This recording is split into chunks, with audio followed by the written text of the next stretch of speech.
عرصہ دراز پہلے ایک ملک میں ایک قانون تھا کہ اس ملک کے لوگ ہر سال اپنا بادشاہ تبدیل کرتے تھے۔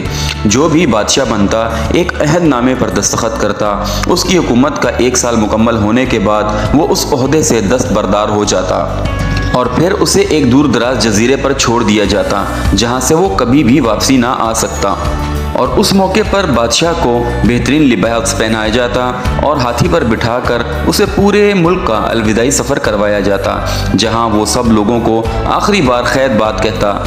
وہ لمحے بہت ہی افسوسناک اور غمزدہ ہوتے، اور پھر وہاں کے لوگ بادشاہ کو ایک جزیرے پر چھوڑ کر آ جاتے ہمیشہ کے لیے۔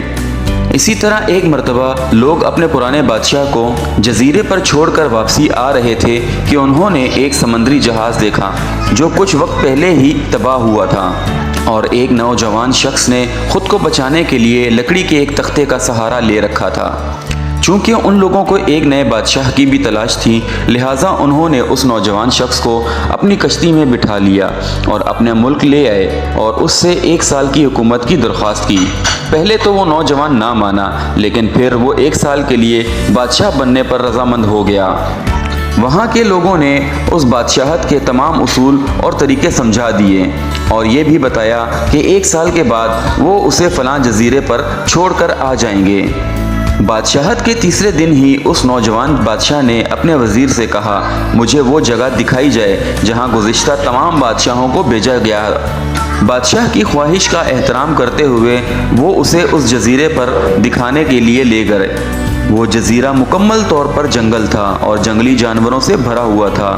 ان جانوروں کی آوازیں جزیرے کے باہر تک سنائی دے رہی تھیں۔ بادشاہ جائزہ لینے کے لیے تھوڑا سا جنگل کے اندر گیا اور وہاں اس کے پچھلے تمام بادشاہوں کے ڈھانچے نظر آئے۔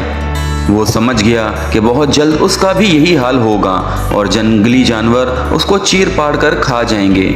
ملک میں واپسی پہنچ کر بادشاہ نے مضبوط توانا جسم کے 100 مزدور اکٹھے کیے، ان سب کو اس جزیرے پر لے گیا اور حکم دیا کہ جنگل کو 1 ماہ میں مکمل طور پر صاف کر دیا جائے، تمام خطرناک جانوروں کو مار دیا جائے اور سب فالتو درخت کاٹ دیے جائیں۔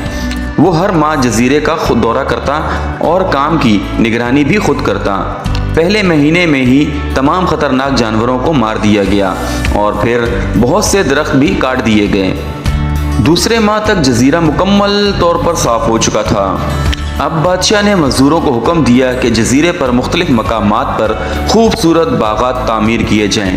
وہ اپنے ساتھ مختلف پالتو جانور مثلاً مرغیاں، گائے، بھینسیں، بطخیں اور بھیڑیں وغیرہ بھی جزیرے پر منتقل کرتا رہا۔ تیسرے مہینے میں بادشاہ نے اپنے مزدوروں کو حکم دیا کہ ایک شاندار گھر تعمیر کریں اور اس جزیرے پر ایک بڑی سی بندرگاہ بھی بنائیں۔ گزرتے مہینوں کے ساتھ ساتھ وہ جزیرہ ایک خوبصورت شہر میں بدلتا جا رہا تھا۔ وہ نوجوان بادشاہ بہت زیادہ سادہ لباس زیب تن کرتا اور اپنی ذات پر بہت کم خرچ کرتا۔ اپنی بادشاہت کی زیادہ تر کمائی وہ جزیرے کو بنانے میں لگاتا رہا۔ 10 ماہ گزر جانے کے بعد بادشاہ نے اپنے وزیر سے کہا کہ میں جانتا ہوں کہ 2 مہینے بعد مجھے اس جزیرے پر چھوڑ دیا جائے گا، لیکن میں ابھی سے وہاں جانا چاہتا ہوں۔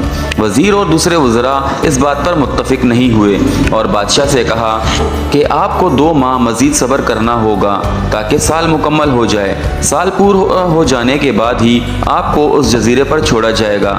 بالآخر 2 ماہ مکمل ہو گئے اور بادشاہ کا 1 سال ختم ہو گیا۔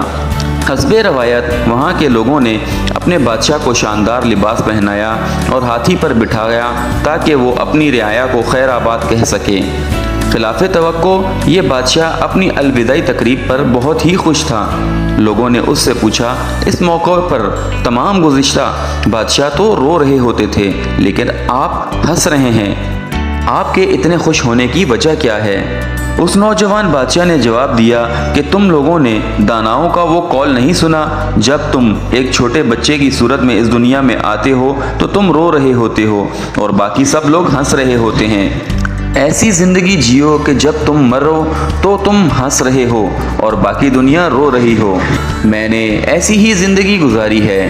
جس وقت تمام بادشاہ محل کی رنگینیوں میں کھوئے ہوئے تھے تو میں اس وقت اپنے مستقبل کے بارے میں سوچتا تھا اور اس کے لیے لائحہ عمل تیار کرتا تھا۔ میں نے اب اس جزیرے کو ایک خوبصورت قیام گاہ میں تبدیل کر دیا ہے، جہاں اب میں اپنی باقی زندگی نہایت ہی چین و آرام اور سکون سے گزار سکوں گا۔